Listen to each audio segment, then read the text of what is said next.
আসসালামু আলাইকুম। এই ভিডিওতে আমরা জানবো যে একটা ডকুমেন্টকে কিভাবে পাসওয়ার্ড প্রোটেক্ট করতে হয়। অনেক সময় আমরা আমাদের কোনো ইম্পর্টেন্ট ইনফরমেশন দেখা গেল যে একটা ক্রেডেনশিয়াল লাইক ধরেন আপনাদের যত ধরনের সোশ্যাল মিডিয়া অ্যাকাউন্ট থাকে সেগুলোর ইউজার নেম পাসওয়ার্ড বা এমন ইম্পর্টেন্ট কিছু ইনফরমেশন থাকে যেগুলো পাবলিকলি শেয়ার করা যায় না বা কম্পিউটারে রাখা যায় না, যেগুলো প্রোটেক্ট একান্তই পার্সোনাল।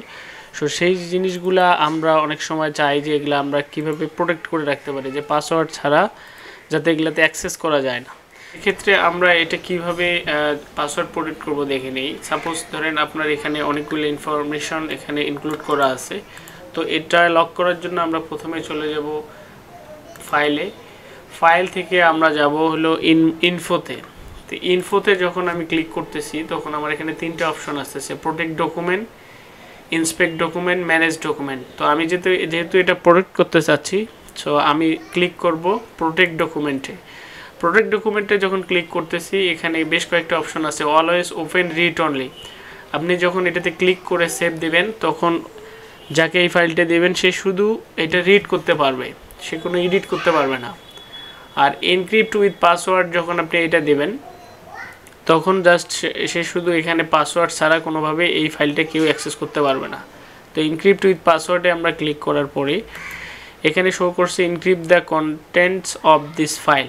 সো এখানে আমরা পাসওয়ার্ড পুট করব 1 2 3 4। Again re-enter the password. আপনি আগে যে পাসওয়ার্ডটা দিয়েছেন সেই পাসওয়ার্ডটা আবার আপনাকে দিতে হবে সেমভাবে 1 2 3 4। ওকে বাটনে ক্লিক করার পরে ব্যাক বাটনে যাবেন, আবার গিয়ে আপনি এখান থেকে আবার সেভ করে নেবেন ফাইলটা সেভ করে নেওয়ার পরে যখন আমরা এটা ক্লোজ করে দিচ্ছি, আবার যখন এই ফাইলটা আমরা ওপেন করতে যাচ্ছি এই দেখেন তখন আমাদের এখানে বলতেছে যে পাসওয়ার্ড দিতে। তো আমরা পাসওয়ার্ড দিয়েছিলাম 1 2 3 4। এই যে আমরা এখন এটাতে কাজ করতে পারতেছি। আপনি চাইলে এখান থেকে আরও অনেকগুলো ফিচার এখানে অ্যাড করতে পারবেন বা এডিট করতে পারবেন।